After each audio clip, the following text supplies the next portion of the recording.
Welcome to a very special episode of Think Fast and Advertising is Dead. We're doing a bit of a crossover. We haven't done a crossover and it was about time. We're almost close to a year since we started Think Fast, or have we crossed a year? I don't know. Suchita, has it been a year? We're getting and we still have not met. It. I think our first episode was sometime in November.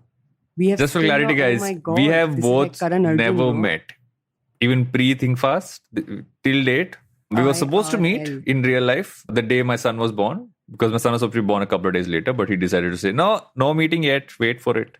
So hence we have not met yet, but eventually we shall soon enough, because I'm going to be in the Delhi. Dude, you should. I was in Delhi on Wednesday, but I had a morning evening, so I didn't ping. What a little piece of shit, Varun. I would have come. I was in a studio doing a shoot. I had makeup on and shit. I was dolled up for this whole vibe that was going on. Oh my God, even more Hrithik Roshan. So to all AID listeners, this is obviously a different vibe, but if you haven't started listening to Think Fast, it's about time that you subscribe to Think Fast, because what we drill into is a lot of, while we talk about the deeper stuff on advertising is dead, Think Fast is giving you a weekly update on all things business, startups and media, which both of us do. So we thought this episode, as we go beyond the initial stories of the week, we're going to have this interesting scenario where we have not technically introduced ourselves and what our backgrounds are to our audience in 1 year. So we thought, we missed this. So let's do that by me asking Suchita questions, and then she will ask me questions about our individual journeys and why we ended up here on a Saturday recording this podcast. And for all Think Fast listeners, you get to know a little bit more of us and more Yas Queens happening here. But beyond this slightly more sober start to an episode, which is not necessarily what happens on Think Fast, what has happened this week? What is happening? So much and nothing at all. Let us first start with Mr. Elon Musk has bought Twitter / is in the general direction of purchasing Twitter at the original price. So the past 4 months were a total waste of everyone's collective time. What did you think of this dilly-dallying? He obviously got his ass kicked by the general judicial system of... So I was actually listening to Pivot, interestingly the podcast, which was the frame of reference for our podcast. And they were talking about this. And they said that what would have happened this week is what normally before these kind of cases kind of go to court, you have these mock trials that you set up where you actually put him through that paces. I feel that they felt that maybe they did a few of those mock ones, knew this is going to go totally sideways and decided let's just not even put ourselves through that. Let's go ahead with the deal, is what Scott Galloway and Kara Swisher felt.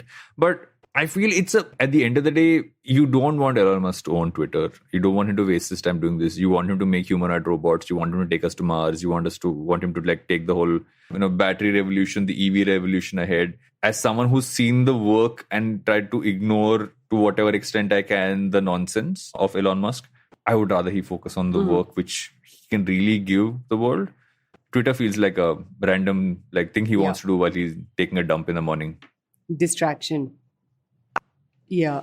I mean, I don't know, man. I think he definitely seems like the kind of man who can multitask. And it's just one of those the man can have 10 kids with 6 different women. I'm sure he can figure out a way to, run these multiple different companies, hire the right people to, front end a lot of the things. I don't know. I think the conflict that I have with this is, if your general sort of underlying thesis is that, media needs to be more independently operated, having someone who's a bit of a, sycophant, almost like Elon Musk at the helm of this is a little scary. What I'm interested in seeing is, what is the leadership that he puts into place, right? So now God knows if, Mr. Parag Agarwal will continue at Twitter or not. Seems unlikely. But it'd be interesting to see the leadership that he puts into place. And, to be honest, now is Twitter worth 44 billion, $54 a share? Is it not? That time will tell. Their revenues definitely don't reflect that anywhere at all. But I do think, I don't know, there's a part of me that's rooting for Twitter, because Twitter has done what is very difficult to do. And I know we're going to talk about this with respect to another company later on in the episode, but Twitter has really become the sort of nucleus of all tech, journalistic, startup, political, it is the town square content, right? Yeah, and there's a lot of like power associated with it, and there's a lot of fairly interesting ways of like monetization that could potentially be associated with it. So I think as a consumer tech and a media tech junkie, I'd love to see this platform be able to deliver more in terms of revenue and monetization. And you never know, man. Maybe Musky Musk can put some muscle. There was also an interesting thing I saw. machine. MKBHD, the OG tech YouTuber, got access to the edit button on Twitter they're testing out. And so he made a small YouTube short showing that it's actually like the way it's been structured. So you can actually see all the past versions. It's not like it's suddenly like deleted and nobody can see what you tweeted last. So even when you retweet it, it actually has the thing to see past versions. You do an arrow button down and you see all past. So basically he made 2 typos. After he made a typo on purpose so he could correct it. And while doing that, he made a second typo by mistake.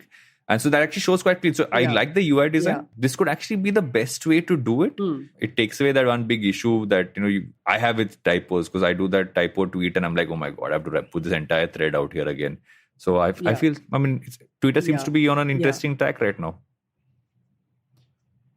Yeah, but isn't it like tragic that the most discussed feature, 15 years later is still a goddamn edit button? Yeah.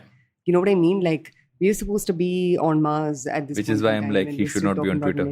He should be focusing on that stuff. But speaking of Mars, considering Indian roads are like driving on Mars, and some of those are on some of those are on autos. Vataj. Some of those are on autos. Do you read the news about Ola, Uber, and Rapido? They've been told that their auto services are illegal in Bengaluru. This is whole like auto drivers union is going to launch the Namma Yatri app. Like just basically our Yatri for those who don't get what Namma means. But what do you think of this? And also there's been a bit of background to this, right? Is that they were supposedly doing a minimum, and Jalasmi told us this before we start recording, is that they were charging a minimum for 100 even if the fare was about, I think, 40, 50 rupees as well, putting some service charge, etc. on it. And a bunch of people pointed that out, and that's where the whole thing kind of spiraled from. But this is not new for someone like Uber. Yep. Yeah. Or Ola. I mean, they've gotten into issues with all types of unions multiple times in the past. And, like you were saying, it's not like an India thing, right? Yeah. It's happened globally as well. So I don't know. I think this is like a bit of a meh as per me. Yeah, I didn't really care about the story much. I think the question that I'm interested in is I wonder how much autos contribute to their business. I can't imagine it being significant, either in terms of like revenue or, gross bookings or any of that. Yeah. Definitely not margin, given that autos are typically used for short distances, right? And the use case / the real money maker in businesses like Ola and Uber is your longer distances, because that's where the margins, gross bookings, etc., triple up considerably. So I don't know what the numbers are over here, but the article doesn't say what percentage it is. And also, if you look at the number, it's quite low, right? Because they were charging a minimum of 100 versus the minimum fare is basically 30 rupees for the first 2 kilometers on the actual meter. So I gather where the issue came from, but this whole minimum fare thing has been around for a while. So I agree. It's not like the biggest news over there. In big news, actually, Process backed out from a deal that would have made PayU. It's massive. This is a done deal from what I assumed it was, but suddenly this just went sideways. Yeah. Do you not remember me showing off about how right I have been about my fintech aggregation prediction in December of last year? And this particular acquisition would have been and some random technicality, huge, because again, the value of the deal was, technicality is one. Also, like, dude, markets are like choppy AF. Everyone is like freezing hires, cutting teams left, right, and center. There's this like joke online, right, which is the new quiet quitting is quiet firing. Because organizations, especially these larger ones that have more like reputational risks at stake, are slowly letting go of people. I'm digressing, but point being that it's not unbelievable because your markets are just not supporting a $4.7 billion deal. What I find a little strange is, I don't know, usually in scenarios like this, people use, quote unquote choppy markets as a way to like lowball. I think what's interesting about this is like there was no like, it seems like there was almost no like negotiation on the table. It was, whoops, sorry, not happening anymore. And I mean, it's really difficult to pull your mind out of a acquisition mindset, especially if you're a founder. So I can't imagine any of this being easy for them or their teams.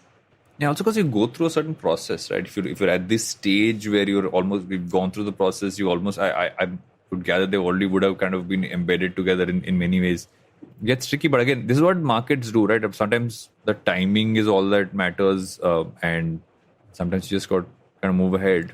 But I don't think PayU in the long run, because PayU is a so solid company. I think that the good part for them is they're not one of those who can't not do this without the acquisition, but I would have just kind of set them up for a much bigger playground in that sense of the word. Yeah. What else is happening? Honey Singh and Miling Gaba dropped a new song, Paris Ki Trip. Jalasmi is trying to fuck with us this week. Have you heard Paris Ki Trip, Suchita? Do I look like I've heard? Actually, I do look like you look like you heard Paris Ki Trip. Especially after the amazing remix that I played as a prelude to this recording, which, ladies and gents, I will share the link of the song as a part of my recommendations. That's your recommendation actually this week. Dude, what a great song. But listeners, will get to it all the way at the end. So tell me more about Paris Ki Trip by Yo-Yo. I have no idea. Basically, every Honey Singh song since his return has been the same, which is basically, why is this a song? But with that sound effect. But yes, I have no idea why this is a story. Jalasmi trying to just pull a fast one on us. But what has happened? Ray Dalio is exiting from Bridgewater. My God. Wow. I mean, actually, Legend. This is not like a my God thing because man was getting old. But I just think he's done it really well. You know what I mean? It's like the opportune time, succession plans been sort of laid out. And I think the thing that I found interesting about this is he's taken away a lot of the rights that, say, for example, like a chairman, or a managing director or someone in a slightly more loftier position would have. So, for example, he's given up his co-CIO role along with his voting rights. Which I think is good to do because otherwise what ends up, humans are humans, right? You always have this nagging thing of interfering. So it seems like he's taking a very nice, clean break from running Bridgewater. But what a freaking empire this man has built. And to think that he's come from absolutely nothing at all. For those of you who haven't read his book Principles, you should pick it up and check it out. I was just going to ask you, what do you think of the book? I find it super interesting. Don't agree with everything, but it's super interesting. Yeah, I think it's a little prescriptive. So it's a little this is right, this is wrong. And also I think it's very idealistic. So for example, this whole, fundamentally, I love the idea of, feedback loops and creating frequent enough feedback loops for people you work with. But I think it takes a type of person, a type of temperament to, you know what I mean? To take that much feedback and actually do something about it. Whatever, I can go on and on talking about his book and, but good book, good read nonetheless. There's another thing which you pointed out, and I've been looking at this brand for a while, which is Liquid Death. Yes. It's a super interesting brand, right? I mean, they're a water startup valued at $700 million. I noticed it because I saw a lot of YouTubers who I follow internationally who always have a Liquid Death can, and I was always intrigued to know what is in that. What are they drinking? Yep. Such a great story. Yeah, I think great story and also great timing, I would say. I think they really nailed their timing because, we're kind of at the peak of all things woke, right? And they sort of, double down on that, say no to single-use plastic and obviously aluminum cans, though they do have a larger carbon footprint in their manufacturing. They recycle much easier and much faster than, plastic. So I think there were a lot of, good things happening at the right time. Another really interesting insight, which I read on this newsletter that I subscribed to called Banana Capital, is that one of the key drivers of Liquid Death's success, obviously hindsight is 2020, but one of the key drivers seems to be that it looks like alcohol. So I don't know if you've seen the can of White Claw and all these other seltzers, hard seltzers that have come up in the US, but Liquid Death literally looks like one of those, seltzer cans. So it feels like alcohol. You feel like you're doing something risque, but it's actually just pani. But that, and lots of sales in music festivals is what I remember reading about a while back. And great partnerships too. They partnered with Wiz Khalifa as a part of his tour, and Wiz Khalifa's tour bus had this giant Liquid Death sticker on it. So yeah, good timing, virality, partnerships. I was talking to a founder a while back, and I know we need to go for a break, and especially from an Indian context, I said, okay, one second, while you're internationally talking about all these, everything from, let's say, tin cans being used for water to, I would say, even I think it's called Just Water, or one of those, which is, I think, the one which Jaden Smith started, if I remember right, which is more a Tetra Pak kind of a thing for water. What this founder was telling me was that India's recycling system is largely centered around plastic. So even if in India you try to bring one of these things in, those aren't as easily recyclable as plastic is. I don't. This is literally. I don't know this for a fact, but I thought that was a very interesting insight because This is the founder who runs a company which makes stuff which comes in plastic bottles, right? And I was talking to him saying, why can't you move away from that? And he said, this is the thing. This is the most recyclable thing we have in our country. But I'm like, it's still plastic. Yeah. So maybe something to dig into at some point in time. I'm going to make a note. It'd be a good thing to kind of tap into how the recycling market is going. And I know a few marketplaces that have really been focusing on the eco-friendly stuff. So might be a good thing to talk about. But we need to go in for our first break. Like Jalasmi has told us to. We're going to do one segment of stories and then one segment of asking each other questions. But before that, we'll take a break and let some advertising do its job.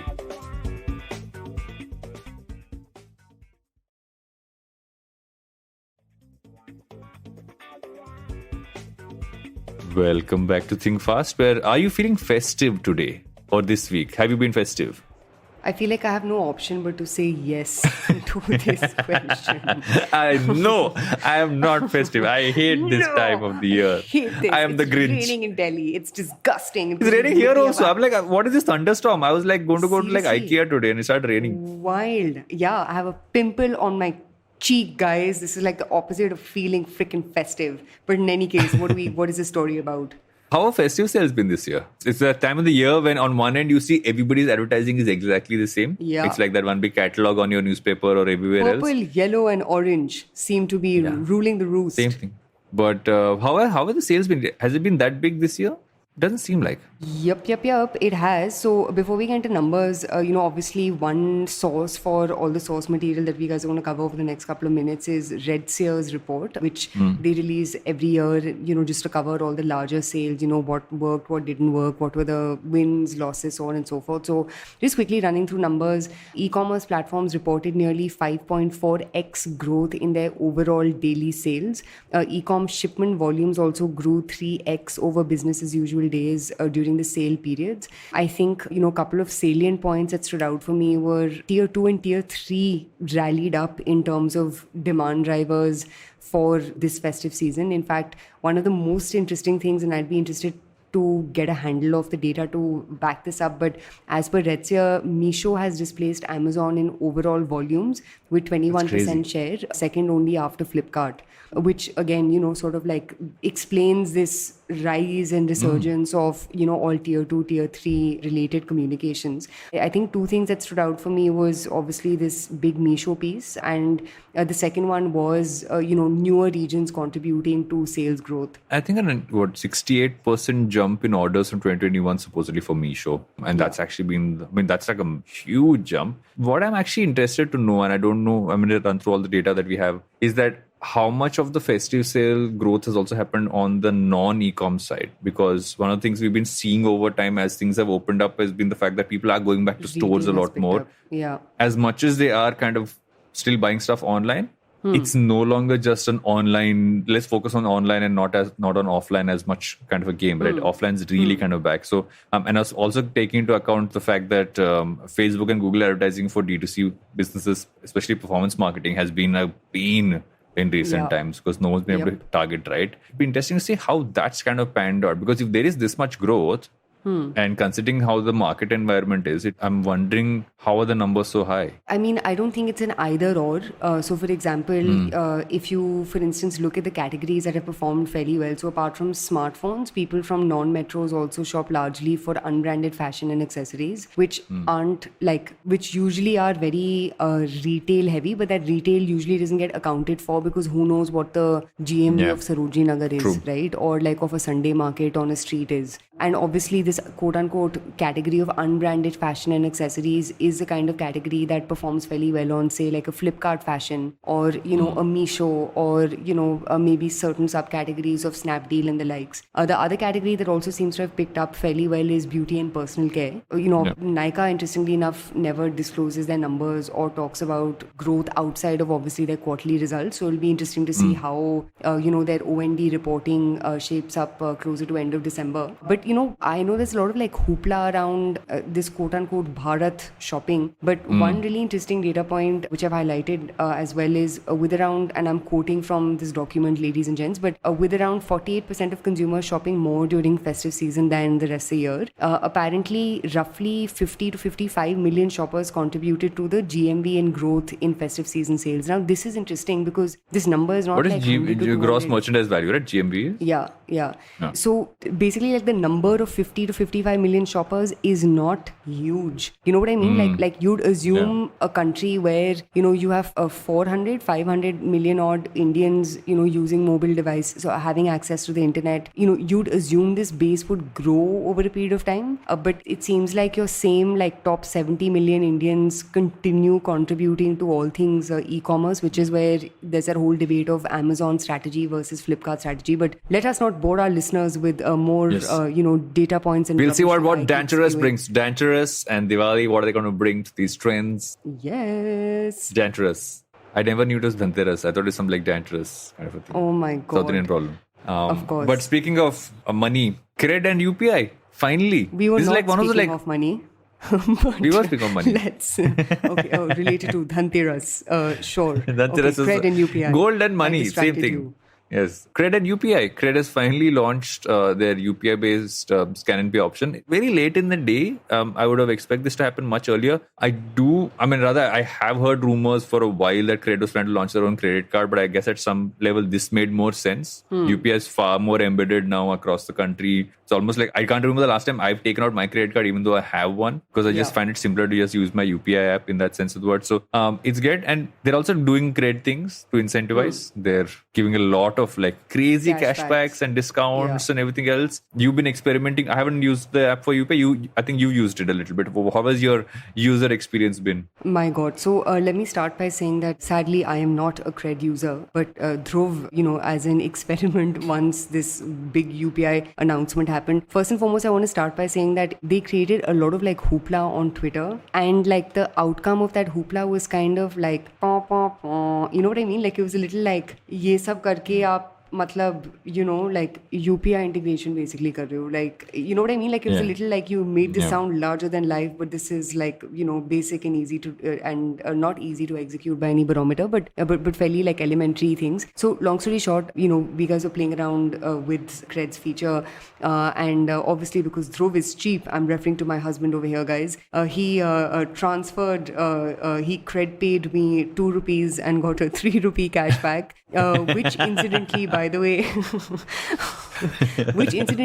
Google and all have stopped doing. So, like even when WhatsApp had launched payments, and when Google had launched, when GPay was going all out with their customer acquisition, all these guys went psycho giving cashbacks, freebies, this, that, and the other. Now, obviously, all these guys are focusing on profitability, getting their, unit economics in place, blah, blah, bullshit. Cred seems to have like swooped in and said, hold my beer, guys. While y'all are like saving cash money, I'm going to bring... Let me give money out. Yes, especially to the 1%, which we thought would not necessarily need more money at this point. But I'll try this 2 rupees thing. I want to try it for fun. Yeah, I think I'll send Pooja 3 rupees and she will throw 3 rupees back on my face.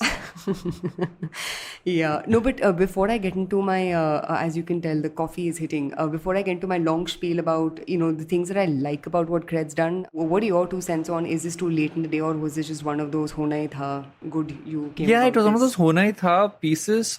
It also feels like a very Cred thing to do, to kind of really focus on cashbacks or like just like discounts, etc. That's been one of their core things they've really pushed for on the app as well.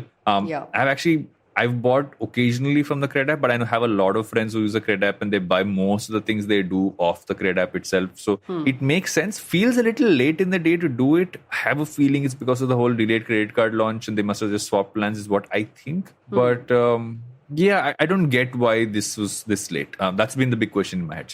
What delayed this so much? Because it wouldn't have been that complex to make a UPI payment part, a part of Cred. So there must have been some reasoning behind it, or they just didn't focus on it. That's my POV. Yeah, obviously I'm not a fintech expert, which I've said multiple times on multiple different episodes, but like I think the one thing that I really and this is I want Cred to be successful for many reasons, but like I think one of the big reasons why I hope Cred's like $6.5 billion valuation amounts to something is because unlike a lot of startups in India, specifically those that are focused around tech, Cred has really taken an audience-first approach to product building, right? Yeah. On day one, they said we're going to accumulate the users and then we'll sort of, figure out monetization of the users, which is a very like Instagram, Meta, Snapchat, Pinterest, like it's a very media strategy, right? Let me accumulate the users and then figure out monetization, from these cohort of consumers. And the reason I am saying this more specifically in the case of Cred is because they've been very clear about who their consumer is. They haven't necessarily digressed, from who their user is, despite,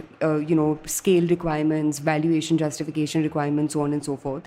So I think the thing that I really like about them is I'm sure they must have had a lot of pressures to make that $6.5 billion valuation make sense. They figured out ways around it without necessarily compromising on the person who they're talking to. So like just to give you a very simple example, I'm not a Cred user, but I do keep looking at the app to see, okay, what's new, what are they doing that's interesting, so on and so forth. They've obviously simplified their app a lot. I remember earlier it used to be super complicated with that weird control, game console rubbish in one corner. Yeah.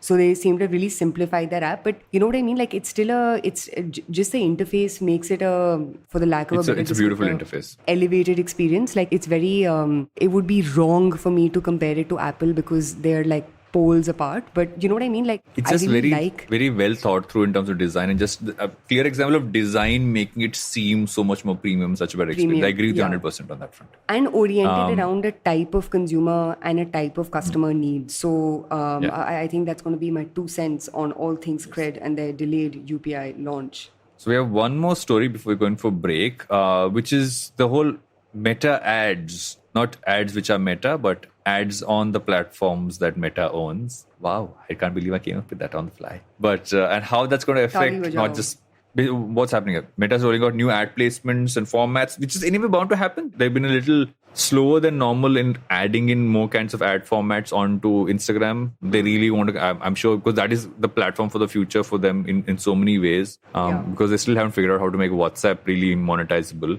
So how do you see this whole piece kind of coming on? I know you have strong opinions about this, so I'm just going to let you unleash now. Unleash, come on. Oh my God. You Go have, for it. Taken me out of my cage, guys. No, so, Instagram becoming clusterfuckery of ads was first and foremost like bound to happen because it's almost like Facebook doesn't know how to do anything else. You know what I mean? Like advertising is in their blood. But the problem with Facebook is they do ads so badly. But before we get into, unnecessarily bashing Meta, I actually think the biggest loser in all of this are creators on Instagram, because Instagram is a platform that, not to sound very like, Mother India about it, but it's very like, take. I don't know what the platform gives. Quite unlike YouTube, for example, right? And ladies and gents, if you heard, I think the episode before the last one, we spoke about YouTube Shorts' monetization, where, if you literally just compare YouTube to TikTok, to Snapchat, to Instagram, YouTube gives money back, even if it may seem insignificant, for example, in the case of Indian creators, where CPMs are unfortunately just that low, because, India's a Dow-rich, cash-poor country. At least YouTube gives back. I think the problem with Instagram is you see so many creators spending so much energy in building so much content for this platform, but you get screwed in all directions, right? You get screwed because your reach goes for a toss. You get screwed because the people who followed you out of the goodness of their hearts will never see your content, especially as you become bigger. The other weird thing about Instagram, and again, because TikTok's not here, I don't have a point of comparison, but basically after you hit a certain number of followers, right? Like 200k, 300k followers, most of your followers who start following you thereafter are like randos. Like there is no community building, there is no like clarity on who this consumer is. I've seen like popular Instagrammers go from 1 million million to 6.5, 7 million, 10 million followers like in a really short period of time. And why? It's just because your content's being circulated, and the thing that you stood so strongly for just doesn't seem to apply anymore the bigger you get. So unlike YouTube, Instagram unfortunately is one of those platforms where the bigger you get, the more irrelevant you are. And if you take that, right, and you marry it with a cacophony of ads, you're basically telling creators that, guess what, I really don't give a shit about all the work that you put into your content and all the followers that you've accumulated, because I'm Instagram, I'm self-serving, and as long as I can showcase ads in the middle of your stories, that's all I really give a shit about. So I don't know, man. I can go on and on about my rant on how like the biggest losers in all of this are creators. But as a creator, aap hame tipni do. So I've actually seen an interesting side of Instagram, because I went from 30,000 followers way back in June when I took a certain call in terms of just overall strategy of simplification, and I've gone up to 193,000 as of today. Right, it's been an interesting ride since June. Thirst traps. I do not post thirst traps, guys. My thirst traps are so occasional, and they're not even thirst traps. They're literally if I've gone to a pool, it'll be a photo with me being topless. You little liar, dude. Because of you, women in Kanpur are having a good time. Basically, that has... Because Sasta Hrithik Roshan. Of course. Thanks to you, my mother asked me, are you okay with being called Sasta Hrithik Roshan? My mother asked me this question 2 days ago. But what's been interesting is that, so there are a few things that happened to Instagram, right? One is, I feel across all platforms, we've gone from this follower-based platform to algorithm-driven platform, which means followers after a point of time don't actually matter as much as how much your reach is. So as long as the reach and engagement are the two metrics you focus on, you keep those really high, you kind of work on what's working there and kind of building a content basis that in many cases. That's what really gives you scale. And that's not just an Instagram thing, it's a TikTok thing. It started from there. It's going to be the reason why, even like YouTube Shorts and YouTube kind of are pushing in that direction. What's been the weird part for Instagram is they are rebuilding the app while figuring out what the app is. So for instance, someone I follow who's a creator out of the US who basically is this more in the wellness space. I just got a notification saying now they're accepting subscription-based communities. And I clicked on it. I was interested in seeing what this is. So basically, this guy basically teaches you how to stretch. And I, being an old person, look at videos where I learn how to stretch and do yoga things and all that stuff. Because I have old person. You want to practice more thirst traps. More thirst traps, more stretches. In Kanpur. Yes. And what's been interesting with this whole piece is that you can get exclusive content, you get access to one-on-one chats, you get access. So it's basically OnlyFans, if you look at it. So the problem Instagram has, I feel, isn't just the ad formats. I feel that the ad formats could have come in much earlier, and as Jealous Me is kind of popping and saying, guys, go for a break. But it's also the fact that you're rebuilding an app while figuring out how to monetize it, yet retain some of its old charm, yet make it TikTok, but also compete with YouTube. That is the problem. Yeah. I don't have an issue with the platform itself, because as a creator, I have figured ways that it works really well for me. Some things which are super irritating because they're literally building it on the fly. So it's too many bugs half the time. But most creators in India, post TikTok being banned, took one clear strategy. And I feel for a lot of them, that's really worked. They are not a one platform creator anymore. Everybody's also on YouTube. Someone's also on LinkedIn. You're also on, plus being on Instagram. No one's sticking to one platform anymore, because no one trusts any platform to not change overnight and suddenly take that away from them. TikTok taught people that. But I know we need to go for the break, but I remember that you had another point, is even publishers, right? Publishers also going to suffer from this kind of happening, because how are they going to be able to hold this together? No, but the reason why I have such a strong opinion on why creators are getting screwed is because who did Facebook screw, man? It screwed publishers. I remember when, LBB started as a side hustle, back in the day, our biggest platform for growth was Facebook, and with a lot of love, care, effort, you accumulate these followers, you accumulate these subscribers, you create all this great content, and obviously you use that content to drive clicks back to your, website, app, whatever else. You remember the furor that happened in between 2014 to 2017, where every single publisher under the sun was livid at Facebook for, first and foremost, you have to promote your own content, even though you have followers.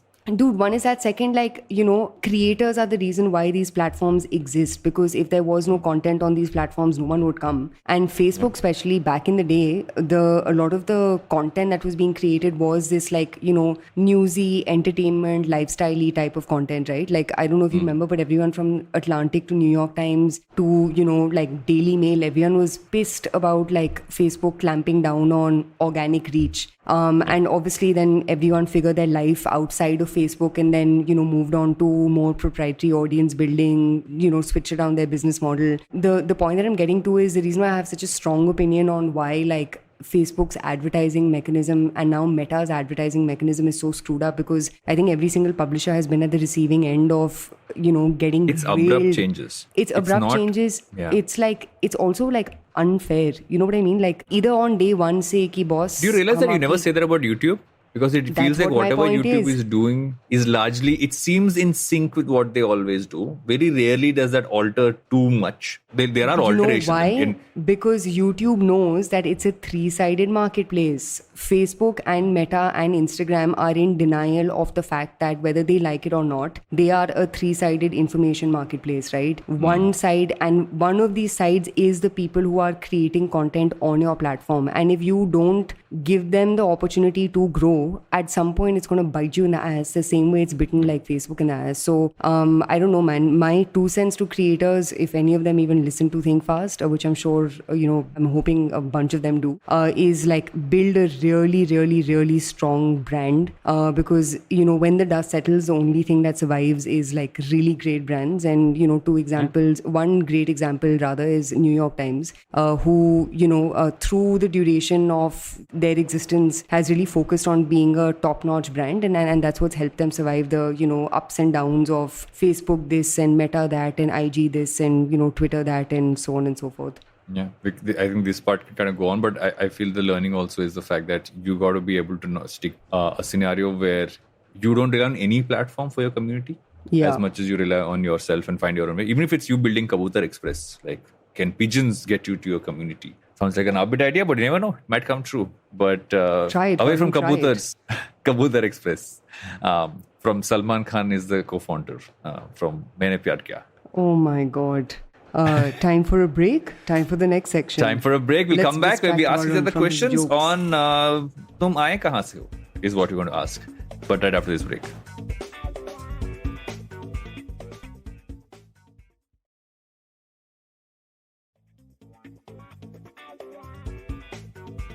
Welcome back to Think Fast, where this is now a weirdly AID kind of a scenario where we're going to ask each other questions on our own journeys. The context of why we're doing this is a few things. One is Suchita recently went through getting acquired, and I think a lot of people will be interested to hear about how LBB started, but how you kind of come to this point and how that's been. And I recently just quit advertising. I have, as of a few days ago, officially announced that I've quit advertising. I actually quit advertising early August, but I only officially announced it now. And as of the 1st of November onwards, not in that space anymore. So advertising truly is dead in my landscape. Same joke. Oh my God. Yes. To be fair, that was an easy joke to tee off. Yes. But yes. So yes, I think to kick off, what is your story? How did you land up here? Land up where? Today on this episode? Not on this podcast. How did LBB start? And oh my God. We're going to start. And if you go from if you go from what you set out to create rather, and what you ended up creating, what was that transition? What are the things that stayed the same? What are the things that changed? So I'm going to speak really fast because I don't want this episode to go on for longer than like an hour. But basically, LBB started as a side hustle. I started as a Tumblr blog when I was working with the BBC. And the reason why it started as a side hustle was because I'm born and brought up in Delhi. Ironically, I've been wanting to get out of Delhi my whole entire life. But because the BBC pays well, I thought, chalo, I have no reason to leave. Let me just stay here, but figure out ways to make the city more interesting for me. And I'd, go to different places every weekend, and I'd basically take pictures of these places and put up a blog on my Tumblr page about this new cool like local discovery that I made, and that Tumblr page became a website. The website grew even more. It expanded to an app, and essentially like obviously LBB has changed significantly as a platform compared to where it started. I don't think we've changed in our mission. I think our mission, on the consumer side, has always been how do you use dopamine and delight to inspire consumers to make choices. And I know that sounds loose, but people say we're a content platform. I disagree. I think we do so much more than, just give people information, because, through LBB, you can do everything from attend events to, win freebies to, you can play fun games to discover new brands on our app and our web.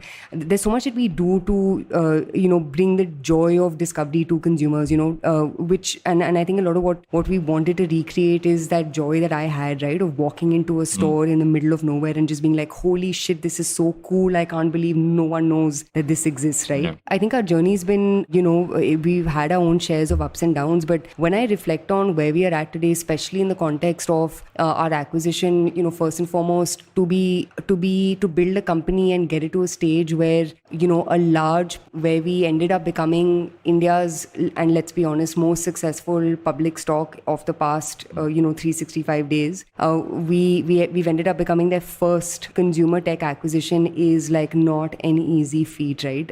In India, no company does claps for herself. No, I clapped for India, you, so silently clapped. Thanks, man. But, like in India, M&A is not big. And it's this like, gross like cockroach mentality that we have, right? Which is like, if I succeed, it means other people need to fail, versus like M&A is a lot about how do you come together and solve, category problems or consumer problems, much more carefully. And I think the reason why obviously like the Nykaa partnership to me makes a lot of sense is because both of us have very similar missions, right? We are very, top 30, 40 million consumers oriented. We both solve for categories where desire has to be created. Categories like, makeup, skincare outside of maybe personal care, fashion, home decor, so on and so forth. They're not they're not need categories, right? They're want categories. For want categories, and you've seen this in advertising, right? You need storytelling, you need like vehicles of conversations to drive conversion and purchases, which, we obviously know how to do. So in under 4 minutes, that's where we started, and here's where we are. Well done. And I think it's also interesting that just the journey, right? Because the questions I always end up having with platforms especially is that, because of how the market changes, it's very easy for you to kind of evolve towards what's required. And that's oftentimes takes you in directions where you didn't necessarily want to go, but the market decided. But you kind of stuck to that gun. Like the first time we interacted was when I think I was hosting something for you guys. Yeah, in 2020. But I would always see stuff from the platform there, and I'd go on to it, kind of check because I like to shop. So I went to search for a bunch of stuff on the platform earlier as well. That part has not changed for me. Like that's the ethos of that, and that's what stays core. And I want to ask you that question, like what's kind of changed and what stays the same. What else did I want to ask you? I actually want to ask you something very interesting. Is that how did you ever see yourself as an entrepreneur? Was that something you wanted to do? Was something you always set out to be? Or was this one of those like, okay, I'm doing this blog is going in this direction. It basically means I'm an entrepreneur. Was that how it happened? I think like for me, it was a lot of the latter. And even today, right, I don't like, when I look at myself, I don't really see like a quote unquote entrepreneur or a professional or, whatever. You do not want to be a unicorn? Oh God, no, definitely not. Not that I don't, have the desires to want to build a large company. And hence also a reason for us to want to work with Nykaa, right? Where, you always want to be a part of something big, right? Whether it's you as someone who's built it or, through modes and ways of mergers and acquisitions. But I don't know, man, I get a lot of joy out of work. Like it's absurd that we spend Saturday afternoons, as two, let's be honest, like strangers, right? Like we have no like shared contact apart from work that we enjoy, right? So for me, like I think doing good work has been at the core of what I want to be known for. And whether that, manifests in the form of entrepreneurship or it manifests, in the form of,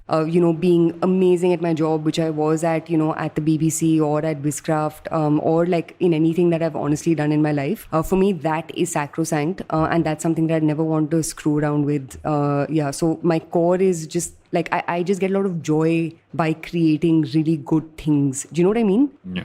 Has that changed post-acquisition? Because there's this common notion, right? Oh, acquisition's done, which means founders suddenly, there is the quote-unquote Amiri has entered life, or now it's a relaxing because you have, now it's like a job, or you the hunger is gone away. You hear terms like that thrown around post-acquisition. I know I have heard those as well. But have you seen yourself change how you function post, or is it pretty much been the same? I think not at all, man. I think, the things that I really hated about my job as like, quote unquote co-founder, CEO of LBB was this whole like rat race of, running after VCs, amping up your valuation, getting into this cycle of like raising money. And I'm not saying that there's anything wrong with it, but it requires a certain type of like frame of mind that a person needs to be in. And I don't think like I think I ran out of interest in that frame of mind, specifically, in the past like 3-4 years of running LBB, because I, like at my core, like I said, right, like I like building things.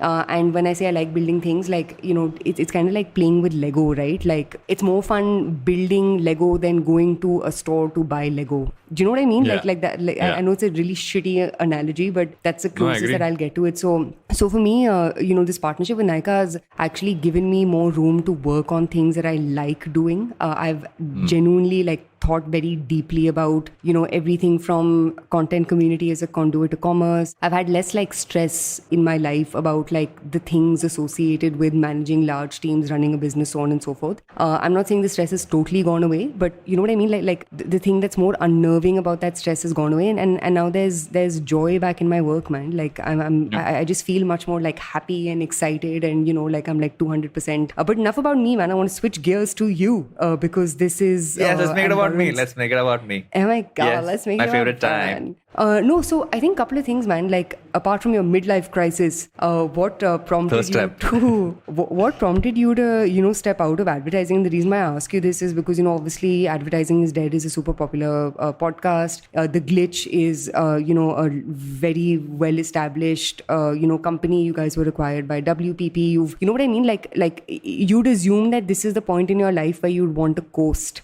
because you've got this large company, it's under a large umbrella. You've got popularity through the lens of a creator. Why throw yourself off a bridge again? So I'd say till about 2020, I was on that same track. Saw myself sticking on for a long term and look at my career in that sense of the word. Till the last couple of years, I've also like re-evaluated what I want to do in life. And I don't necessarily want to build another company. I don't want to go after like global career or get into, those are all thoughts in my head. I would say 2019, 2020, kind of sat down and said, okay, 1 second, is that what I really want to do? Or if I have the opportunity now, what if I don't do any of those things? Just focus on the few things which I'm genuinely passionate about, curious about, and just kind of do those. So do podcasts, create content, see how I can give value in that sense of the word, not put too much pressure on myself. And that's one of the prime reasons. And also it was something which we worked towards, point of view which Rohit and I had from the start. And I know Pooja synced up to that very immediately as soon as she came on. And she came on pretty early in our journey. Like she came, I think, year 3, if I remember right. And we never wanted to be a founder/executive leadership driven business. We wanted to have a widespread leadership core. And I remember this, we would do these yearly leadership catch-ups, and there used to be about 6-8 people there. And then 1 year we decided to just scale it up. We went from 8 people to 25 people in leadership, spread things out, put people on things. And now a lot of those people have really, we worked on making sure they got elevated within the system. They had really prominent roles, not just at Glitch, but across the network as well. So they're all doing really well. We all evaluated what we want to do in life. Rohit's setting off and starting another startup, and he's going back into the grind. I am now looking at life in a very different way. I also feel like I feel every journey has its point. And for me, it was like, okay, I've done what I had to do here. Is this necessarily what is super exciting to me right now? Is something which I really want to do right now? It wasn't. And it's a good time to step away when you're at that point, when you know the system can move without you. Yeah. Everything's in place. We spent a year putting this together to make sure we transitioned at this point of time. And so the exit was smooth. Nothing from a functional standpoint is affected, which was the idea. And also feel that I'm going back to my roots. I started off as a content production person, which is what I started off as back in MTV and Channel V. Glitch was never intended to be an agency. We were a production company, which became an agency. So I'm going back to production, but this time more. I don't think I want to start a company. I don't necessarily even want to have a team which is more than like, I don't want double-digit employees on my creative front as well. I'm sticking to those rules for some time. I also want to live in shorts and wear linens. And living the creator life is interesting. Just starting work on my second book as well. So lots happening. Wow, look at you. On like a personal note, right? And I wish more founders spoke about this, but how has your relationship with money changed over the past, couple of years? Because obviously advertising and even production for that matter is not, you need to like really put in blood, sweat, tears for you to start seeing cash money coming through the door, right? And first couple of years of entrepreneurship are always fairly tough. Of course, you guys had a great exit. I'm sure you made bank over the past couple of, years. So how has your relationship with money changed over, as you reflect on your journey? So I had this really funny thing that happened to me. I went on someone's I forget if it's a podcast or some YouTube video. And the guy said, and this guy has this format where he asks questions in an interrogation format. He said, what is the most expensive thing that you have bought that you regret? And in this tone, I said, a pair of sneakers. And he's like, how expensive were those? I said, 15,000 rupees. He's like, what?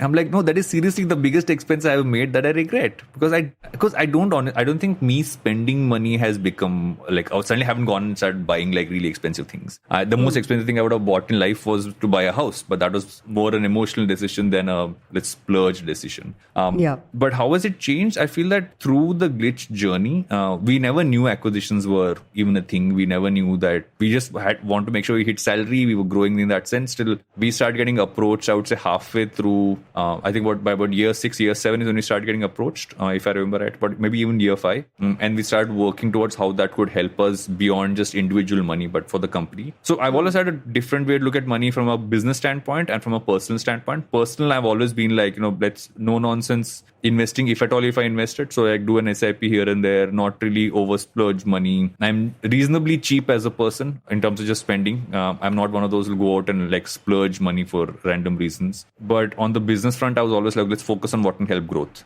But that's changed for us post-acquisition from a business standpoint, because you suddenly had someone behind you who had a financial system in place. And you plug into that, it just makes the business more secure, your systems, your processes. That's one of the core things we wanted. We wanted like stuff like financial practices, legal, all of that to really compliance to be a strong part of our business, which we were doing in our way, but we didn't have the experience to kind of do that right. Yeah.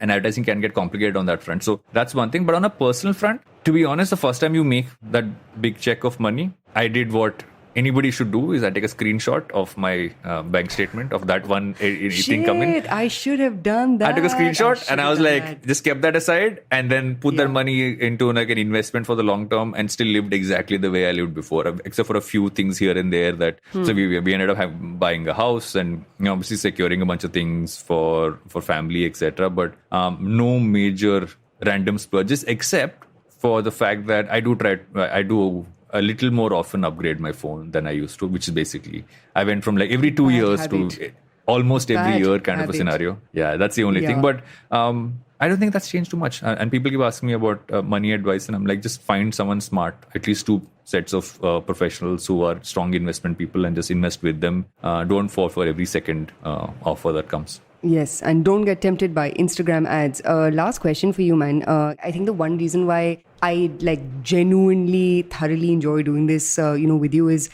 I just feel like you're a really good role model for a lot of your listeners. There's all types of like masculinity that exists, right? And as, a female specifically in tech, I can tell you that there are, multiple rungs of masculinity that get flung in your face, from time to time. But I think the reason why, I think there needs to be more role models like you for especially young Indian men is because, you've got this like really strong sense of, you're very very like secure with who you are.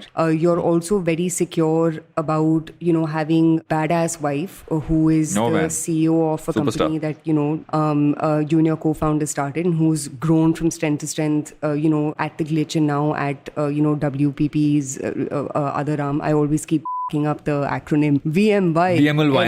VMLYNR. It's a long one. It's complicated. Yeah, and I think even with our conversations, right? Like it's never been a मैं आपसे बड़ा हूँ, मैं आपको सिखाता. You know what I mean? Like you're just a really like secure, confident about where you're at in your life. So two quick questions for you. Have you always been like this? And the second is, especially for like young listeners who are tuning in, who are 18 to 24, have all of these very like complex, weird role models cropping up. What do you think the idea of masculinity really is? I don't think it's ever been a gender. Oh, heavy question. This is the nicest thing you have ever said to me, by the way. In 1 year of this podcast. Enjoy it while it lasts. Never coming back to this show ever again. So here's the thing. I don't think it's a gender thing for me as much as I've always just tried. I genuinely feel the need to be nice to a fault sometimes because I just do too much to be a people pleaser. It's been a problem when I go people pleasing in that sense of the word. But I always found that being decent is one of the best things you can do. Not just because you have to be, but I think it makes you feel much nicer. And it kind of showed for me, I think the last 3-4 days for me post me announcing have been supremely humbling, right? Because everything from messages to comments on social posts, etc. have been stories which I don't remember, but people do. Like someone who said when she was an intern and she'd come down from Bangalore and it was her first Bombay rains and she was feeling homesick, and I sent her rava upma saying, you're missing Bangalore, so this is like home food, have it. And I don't remember it. I have no recollection of sending that to her. And she remembers it till date. And that was like, easy like 5-6 years ago. Or someone else who remembered that my interview with her was about 15 minutes and I said, no, we're hiring you. And she's literally right now like one of the biggest, strongest leaders we have. And small things, like small people, like small incidents of things that have happened. Someone who's kind of ass got saved and I didn't, even though they lost money for the company, but I kind of like, so I'm not covering for you. We'll discuss what went wrong, but I'm not jumping on you as the reaction. My reaction is how do we move forward from this? So it's always been my process to be that way. I'm very like, let's look forward and see what happens next. Try to be decent has been my thing. I don't believe in throwing ego at people.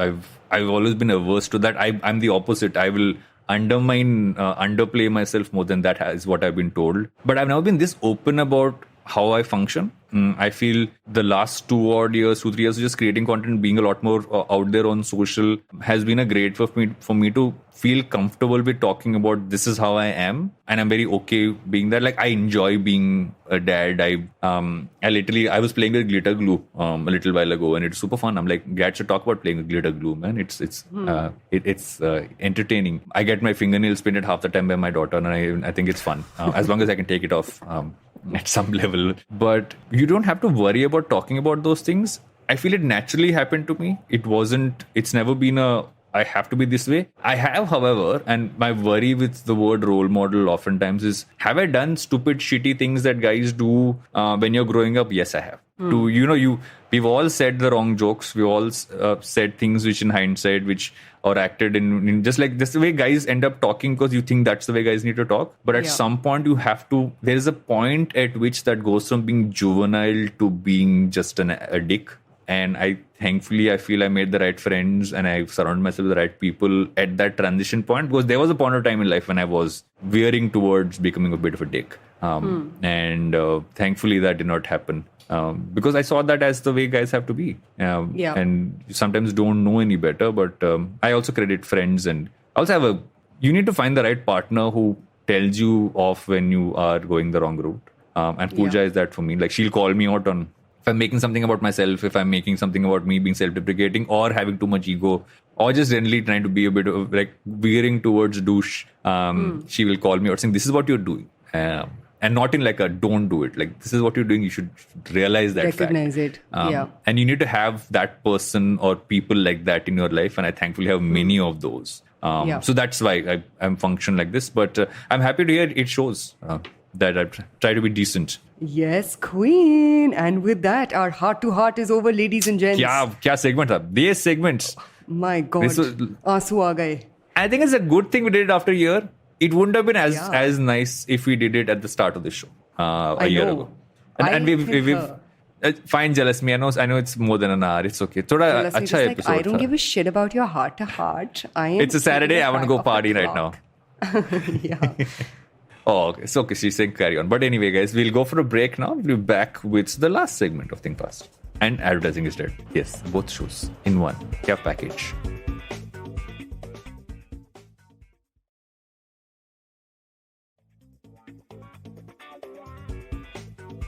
Welcome back to Think Fast, where advertising is dead. Where I think what we'll do is, you've been on advertising is dead a while back, though. I think it's been a bit of a actually quite a while. If I remember right, you were in the late 80s episodes of Advertising is Dead. Now that show's in its late 180s, so over 100 episodes ago, in that sense, if I remember right. And I don't know if you remember the questions which I normally ask all my guests in the last segment. So we'll do that. What do you spend a lot of time doing? Bro, don't forget. Yes, and recommendations. We'll do. Recommendations are part of what I ask in Advertising is Dead also. So the good part is it all syncs together. What do you spend a lot of time doing outside of podcasting and LBB that keeps you excited and going? What's your thing to kind of jump into? Release. I genuinely really enjoy like architecture and interiors, and I feel like my taste and my eye has become exponentially better than it was when I just stumbled into like enjoying, all things design. And for me, I don't know, man, I thoroughly enjoy being creative and it's very tempting to be glued to your phone, you know what I mean? And like browsing Pinterest and Instagram 24/7 or just being hit with news and information 24/7. But for me, I make sense of the chaos through, my like tryst with architecture, interiors, design and the like. So that's my like one big release and also my one big indulgence. Actually, I've never answered this question myself. And while I asked us, it might be interesting to answer it, is what have I... so I weirdly enough like to study stuff around mindfulness, psychology, and also pick up really random things. Like there is one thing which at some point of time on this show I shall use is I have just bought myself a ukulele, which I'm going to start learning. True midlife crisis is happening. I bought a ukulele. Guys, somebody save Varun, call Pooja, SOS. But yeah, I like to experiment learning newer things, and for some reason, this whole like the mindfulness, mental fitness side of things has been super interesting for me. I've actually signed up for 2 courses, which I'm in the process of trying to finish before March, because the deadline for both is that time. One is a course on happiness out of Harvard, and one which is a course on the science of well-being, which is from Yale. So hopefully by March I'll finish both. God. I do a lot of these courses actually. Imagine that. I will have that on my bio as well. LinkedIn mein add hoga ye sab. The best is people who like will do like a 1-day course on Coursera from Harvard and will say graduated with a degree from Harvard University, and just like, please. So I'll just explain. My happiness course is off of one of the courses is actually off of Coursera, but it's certified because you have to submit assignments and you pay for it separately. So I'm just like, for clarity, whatever helps you sleep at night. One of those whatever things is off Coursera. Helps you legitimize your addition to your LinkedIn bio. Yes, moving to recommendations, what do you recommend? Yes, what do you recommend this week? Except for your, apart from your song. Okay, guys, if you want a banger to help you survive the rest of this week and also to help you enjoy all things festive season, you have to hear this song, Jalasmi. Let's add it to our show notes. It is a mashup of Brown Munde and Peaches by Justin Bieber, and it is fantastic. Does it then become Peach Munde? Yeah, no, it's called Peach Munde, bro. Oh. It's called Peach Monday. Yeah, it's so good. It's so good. So that will be my, funsies recommendation for the week. What about you? I don't know if I've recommended this book before. It's called Joyful. Have I recommended this before? I feel you will enjoy this. Because you're too woke, yaar. I can't. Like I just no. It uses psychology, all that stuff, but it basically also adds to color science. So how you do up your interiors, how can they make you? How can certain things make you feel more joyful in your surroundings? But the things and the colors you put in your surroundings. So considering your architecture, interioring. So this one is very interesting for that. Hence, I picked this. I said, "Arey, I just started to like rummage through it, and I didn't realize that was the biggest part of the book till I bought it. And it's super interesting, just like color science and like how like things like plants help, how certain colors help in certain areas of the house, and so it's super interesting to kind of dig into. What else? What can you put together in an instant? Nothing. Peanut butter and toast. What about you? What can put in an instant? I can put together a bad joke in an instant. Oh, yes, of course. I will attest to that. Yes. The worser the joke you need, ladies and gents, please call Mr. Duggirala for help. Yes. And with that ends this crossover. I will not ask the final question, which is generally a play on the name of advertising is dead, because as of this week, for me, career-wise, advertising is actually dead. So let's see how that progresses. Oh but it's going to be great. We wish next you week all onwards, the back to regular best. programming on both the shows. Yes. And till then, toodles and see you later. Bye, guys. Toodles.